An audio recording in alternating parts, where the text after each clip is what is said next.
Orang pemuda ingin masuk ke dunia sufi sama gurunya disuruh pulang dulu, jatuh cintalah dulu. Kalau ada yang tanya, dalilnya apa cinta-cintaan laki-laki dan perempuan sesama manusia, Ibnu Arabi ini bisa dipakai. Jadi, tapi cinta ya, bukan pacaran. Biasanya kalian salah definisi. Ya, cinta ndak harus pacaran. Kadang-kadang pacaran ndak ada cintanya, ya ada. Iya. Loh, sekarang pacar sewaan ada loh. Jadi dalam rangka memenuhi kebutuhan biar ndak jomblo, yang penting ada, kan itu ada. Nah, latihanlah mencintai jiwamu biar lembut. Ya sebenarnya banyak. Kalau saya ngomong mencintai ndak harus lawan jenis. Sesama, sahabatmu, orang tuamu, saudara-saudaramu, tetanggamu, sesama muslim, sesama manusia, banyak yang bisa dicintai. Cintailah, belajarlah mencintai. Tema-tema semacam ini mungkin perlu agak sering kita angkat karena hari ini situasinya hampir semua mengeraskan hati. Apalagi menjelang pemilu. Seperti hari-hari ini itu keras. Orang lembut pun bisa jadi keras. Rencananya nggak mau maki-maki, tapi begitu membaca WhatsApp, baca Facebook, terus nggak sengaja misuh. Situasinya keras. Maka cari hal-hal yang bisa melembutkan hatimu. Yo, antara lain baca novel-novel rohani, religius, termasuk novel-novel tentang cinta, seperti malam hari ini. Masih banyak yang lain sebenarnya, tidak cuma dua ini. Para sufi itu punya banyak karya sastra yang luar biasa. Kalau di Indonesia dikenal misalnya beliau Buya Hamka. Itu kan juga sastrawan, budayawan, yo ulama, yang hari ini jarang bisa begitu. Oke, malam ini kita ketemu cerita yang sangat terkenal, Laila Majnun. Jadi Laila Majnun ini sebenarnya sebelum ditulis oleh Nizami, nama lengkapnya, nama aslinya adalah Ilyas sebenarnya. Lengkapnya Jamaluddin Ilyas bin Yusuf bin Zaki. Cuma nama penanya Nizami. Kadang-kadang disebut Nizami Ganjawi karena berasal dari daerah Ganj. Daerah Ganj itu sekarang daerah Azerbaijan. Ya, zaman itu masih di bawah Imperium Persia, dinasti Seljuk. Nizami ini anak yatim sejak kecil. Cuma dibesarkan oleh pamannya, disekolahkan. Sangat pinter, menguasai banyak ilmu agama sehingga nanti digelari hakim. Hakim tidak dalam arti penguasa pengadilan yang memutuskan, tapi orang yang ahli hikmah. Makanya digelari Hakim Nizami. Oke, yang menarik dari hidupnya Nizami, ya beliau ini sastrawan, menulis banyak naskah khususnya yang mirip-mirip kayak Laila Majnun ini. Satu lagi yang terkenal, Shirin Khusro. Silahkan dicari juga ceritanya. Malam ini kita bawa Laila Majnun. Nizami sendiri menikah 3 kali. Ya enggak apa-apa toh, kan belum 4. Oke. Istri yang pertama itu hadiah dari sultan. Ya kan. Kalau sultannya sering ngasih hadiah kan dia dapat banyak. Oke. Dan Laila Majnun ini cerita yang sebenarnya sebelum ditulis oleh Nizami, dia sudah jadi cerita rakyat.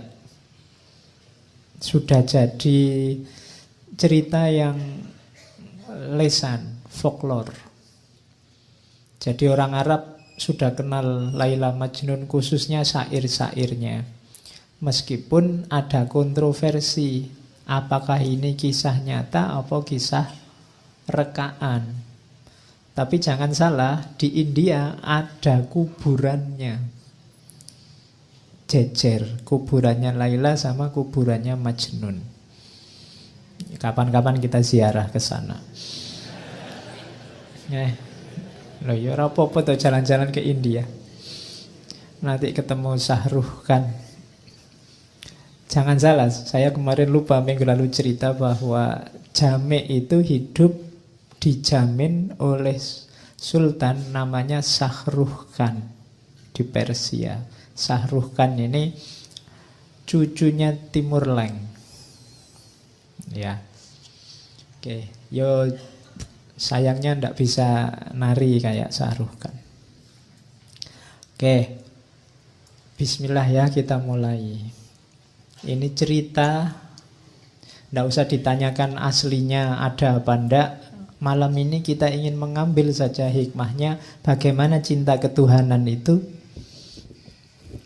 yang ingin dikatakan oleh Nizami lewat Laila Majnun. Ya Majnun itu gelarnya, nama aslinya Qais, Qais Ibnu Mulawih, atau ada yang bilang Ibnu Mulawah. Kalau Laila Ibnu Amir. Jadi ini anak-anak muda dari dua kabilah yang berbeda. Ya nanti karena saking gilanya dengan cinta disebut Majnun. Majnun itu dari kata, sebenarnya satu akar kata dengan jin. Mungkin kalau diterjemah letter, Majnun itu orang yang kesurupan jin. Cuma diterjemah jadi gila. Ya, jadi orang kesurupan. Jatuh cinta itu kalau sudah banget kan kayak orang kesurupan, akalnya tidak jalan. Ya, dan secara kimiawi nanti ada penjelasannya. Jadi makanya dia disebut Majnun. Kalau Laila ya secara akar kata itu ya artinya malam. Ada yang bilang dinamakan Laila pertama karena matanya sangat indah, sangat hitam. Dan yang kedua rambutnya.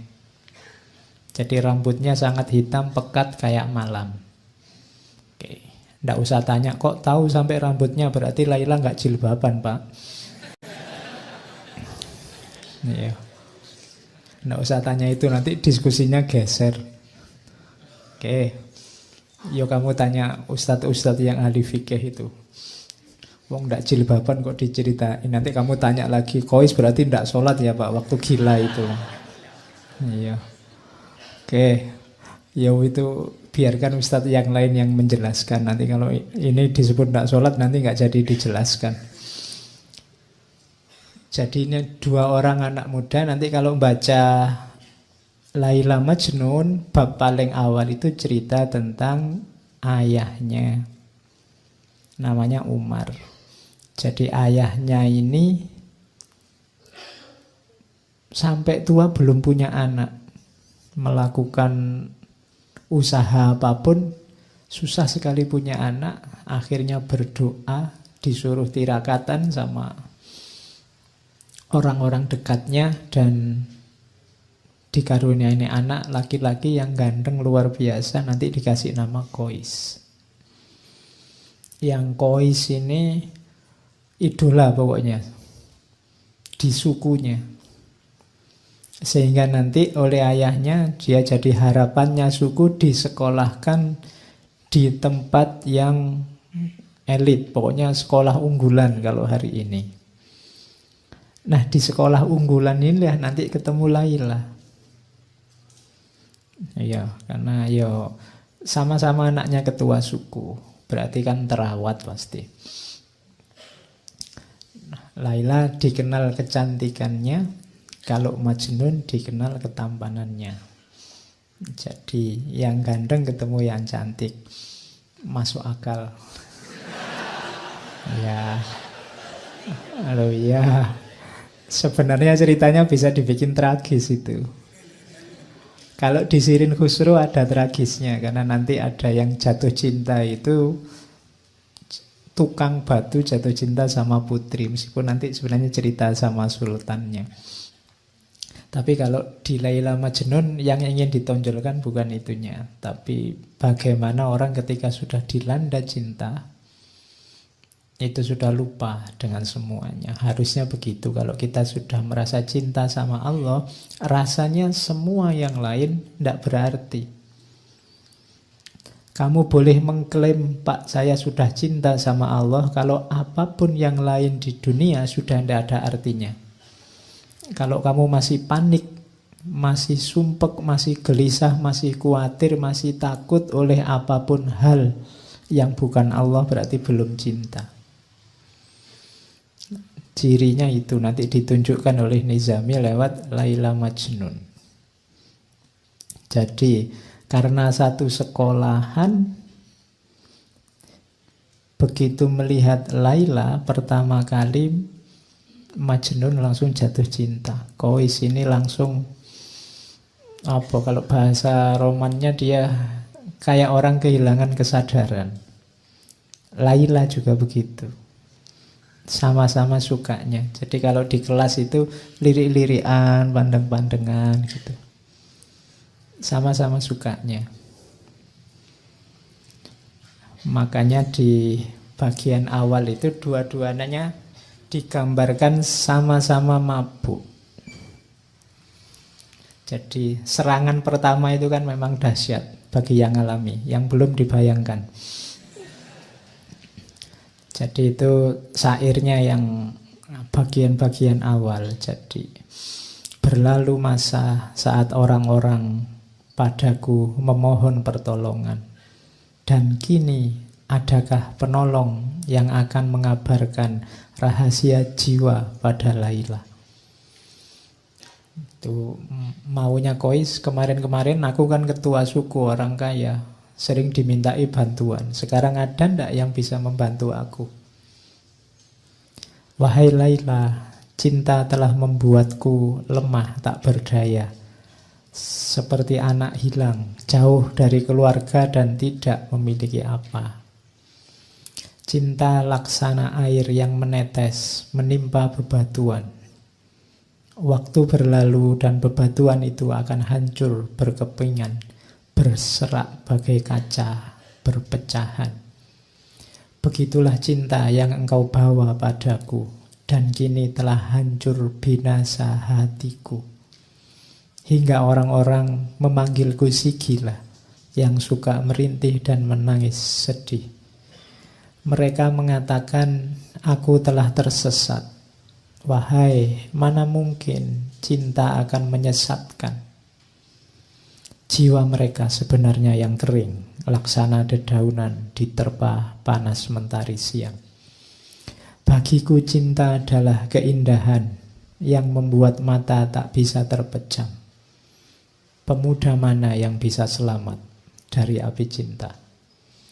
Nah, itu Majnun. Majnun ini, Kois ini dikenal pinter membuat syair-syair indah. Ya, yang menyusun Nizami sebenarnya.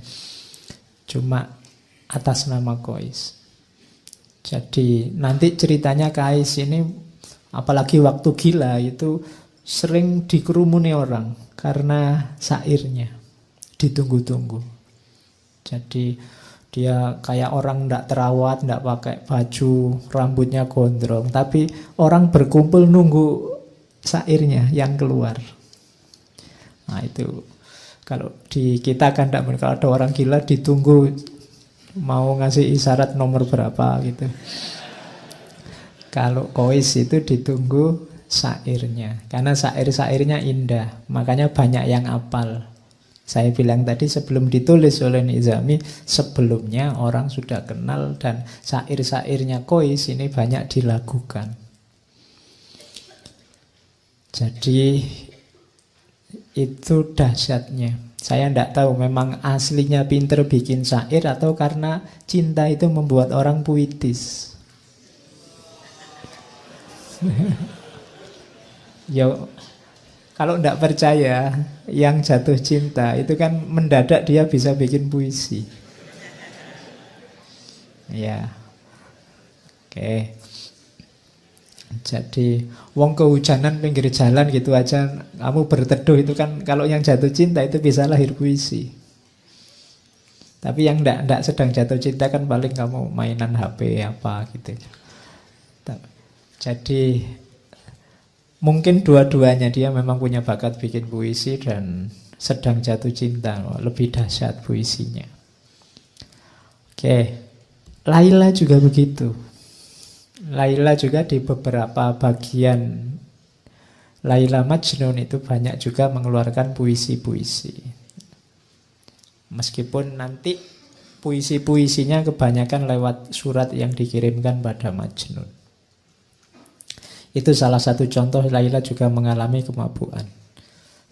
Semua yang tampak dari manusia adalah kebencian. Namun cinta telah memberikan kekuatan. Orang-orang mencemooh hubungan kita, sesungguhnya mereka tidak tahu betapa kerinduan yang tersimpan dalam dada. Jadi syair ini lahir ketika orang mulai rame. Jadi ini dua orang, anaknya orang terpandang, pacaran kemana-mana berdua, tidak bisa dipisah. Jadi gosip di mana-mana. Wong sedang belajar loh, sedang kuliah loh, kok yo pacaran kan itu. Itu terus jadi gosip, jadi omongannya orang. Nah, ayahnya Laila itu merasa bahwa ini pencemaran nama baik. Jadi ini meruntuhkan kehormatan suku. Maka untuk tidak timbul masalah terus, tidak jadi bahan omongan terus, Laila ini dipanggil pulang, sudah kamu tidak usah sekolah, di rumah saja. Jadi dua anak muda yang sedang senang-senangnya, sedang mabuk-mabuknya sekarang dipisah. Dan dimulailah babak pertama kegilaannya Majnun. Jadi waktu dipisah itu mulailah dia nyari-nyari cara untuk ketemu tapi tidak bisa. Mulai keluar banyak syair, tangisan-tangisan. Kemana-mana yang keluar dari mulutnya hanya Laila. Pokoknya Laila, Laila, Laila. Terus yang keluar dari mulutnya itu. Ini pelajaran sebenarnya dari Nizami. Kalau kalian memang sedang jatuh cinta sama Allah, akan keluar secara otomatis dari mulutmu nama Allah. Kamu sengaja atau tidak, pasti akan keluar. Kalau itu memang cintamu pada Tuhan sudah tumbuh dalam hatimu. Tidak bisa dipaksa. Mungkin sekali-sekali kamu, Pak saya ingin jadi orang kaya wali-wali sekti itu. Dari mulutnya Allah terus. Mungkin 5 menit kamu bisa Allah, Allah. Bariku ya lali. Kenapa? Fondasinya belum ada. Ya tekadmu ada, tapi fondasinya belum. Cinta. Kalau sudah cinta, tidak perlu dipaksa. Otomatis. Nggak perlu kamu, pokoknya Pak, setiap malam saya baca sekian ribu kali namanya Allah. Tidak harus kamu patok begitu. Otomatis akan keluar ketika cinta itu ada dalam dirimu. Makanya latihanlah jatuh cinta. Jiwamu biar paham, oh kayak gini cinta itu. Itu yang dialami oleh Majnun. Kemana-mana yang dia sebut hanya nama Laila. Tuh.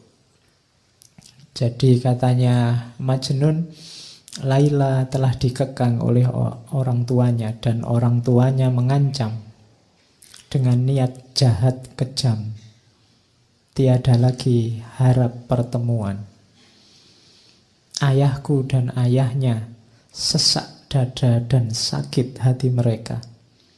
Bukan karena apa-apa, hanya karena aku mencintai Laila. Mereka menganggap cinta adalah dosa. Cinta bagi mereka adalah noda yang harus dibasuh musnah. Padahal hatiku telah menjadi tawanannya, dan ia juga merindukanku. Cinta masuk ke dalam sanubari tanpa kamu undang, tanpa kami undang. Bagai ilham dari langit yang datang menerjang lalu bersemayam dalam jiwa.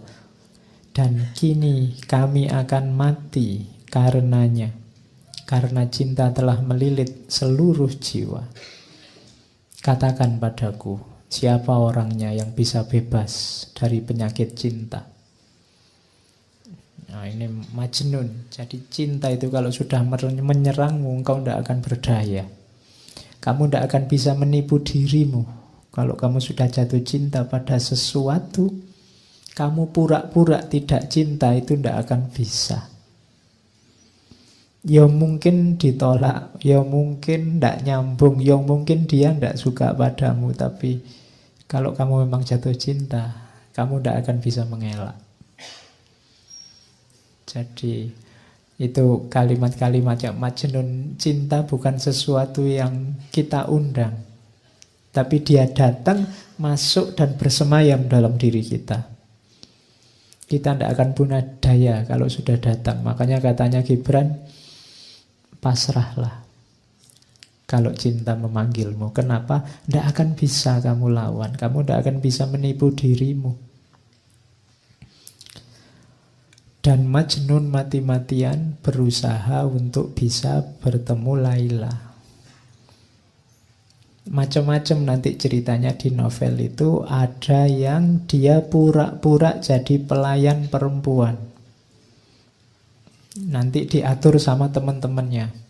Teman-temannya juga kasihan, ini anak jatuh cinta kok dipisah. Dirancang untuk bisa ketemu. Akhirnya Majnun nyamar jadi anak perempuan.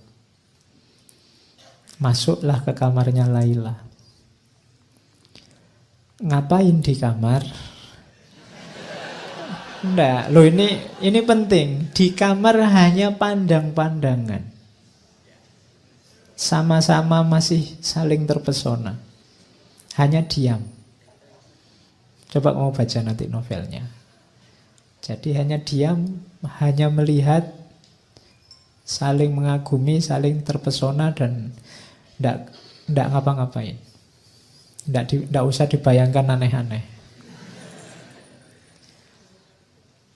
Terus nanti ketahuan, terus pergi. Ada juga cerita nanti Majnun ini nyamar jadi pengemis. Suatu ketika dia ketemu ada pengemis perempuan. Kemudian pengemis ini ditemui, tolong semua alat mengemis kasih saya, semua yang aku miliki tak kasih padamu. Jadi dia mengemis untuk bisa ketemu Laila. Dari rumah ke rumah. Makanya ada syairnya itu kan. Duhai, betapa besar bahaya ku undang sekedar untuk bertemu denganmu. Ku korbankan segala yang ada padaku. Ku ubah diriku hingga engkau pun tak mengenaliku. Ku ayunkan langkah dengan tetes air mata. Dan setelah memasuki perkampunganmu, ku buang semua tanda yang membuat orang mengenaliku. Ku ikat diriku dengan rantai baja bagai budak hina, berjalan menengadahkan tangan meminta sedekah. Dan bocah-bocah itu tiada suka melihatku. Mereka berkumpul mengelilingiku, menghardik dan melempariku seperti anjing pengganggu.